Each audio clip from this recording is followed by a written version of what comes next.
нам всем здесь присутствующим посчастливилось встретиться с этим человеком, имеющим богатый опыт профессиональной деятельности, внесший весомый вклад в социально-экономическое развитие Кыргызстана, работавшего под руководством Усубалиева Тургуна Усубалиевича. Прошу вас, Апаз Жумагулович, поделитесь, пожалуйста, своими воспоминаниями о том времени. Правда же, что в 1989 году уже республика стала дотационной, что уже в Киргизии не было ни одного колхоза, совхоза нерентабельного.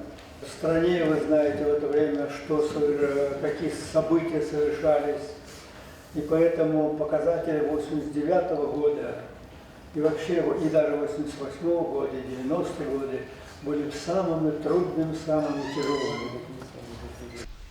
Крупным направлением развития в период работы Тургуна Усубалиевича был машиностроительный комплекс.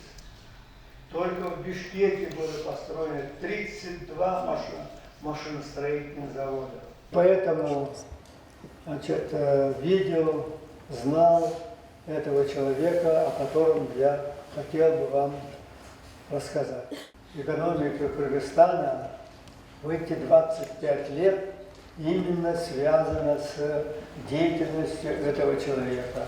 Это действительно человек, который охватывал всю нашу жизнедеятельность.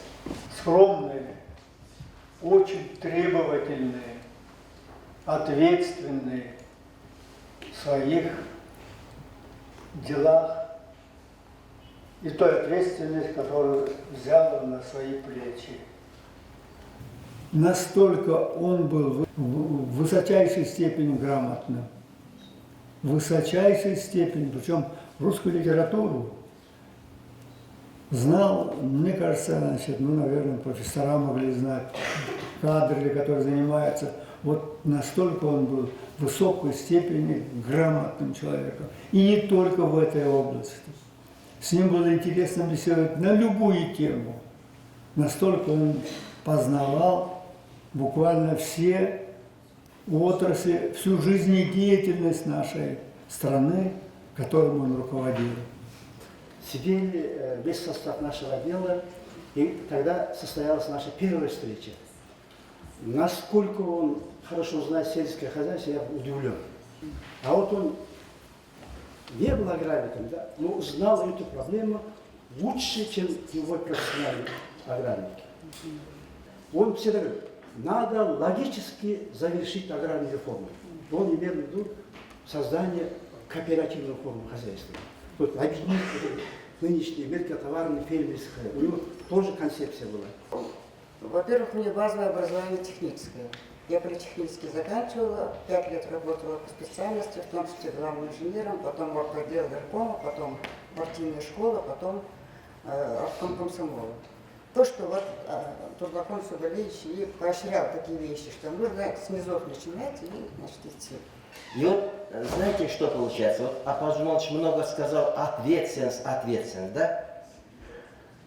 Чтобы быть ответственность, нужно, чтобы руководитель был грамотный, чтобы он профессионал. И вот если руководитель профессионал, он вокруг себя собирает очень таких сильных личностей.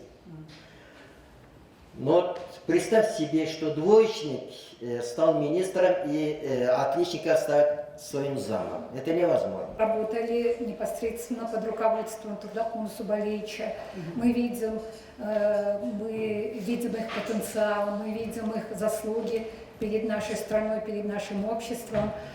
И мне очень приятно, что молодежь может познакомиться с этими личностями напрямую и имеет возможность узнать так много об истории, о развитии, об экономике, о развитии сельского хозяйства, промышленности, индустрии, инфраструктуры нашей страны с первых рук. Будем надеяться на то, что все лучшее, что было заложено в этот период, мы сможем каким-то образом передать будущему.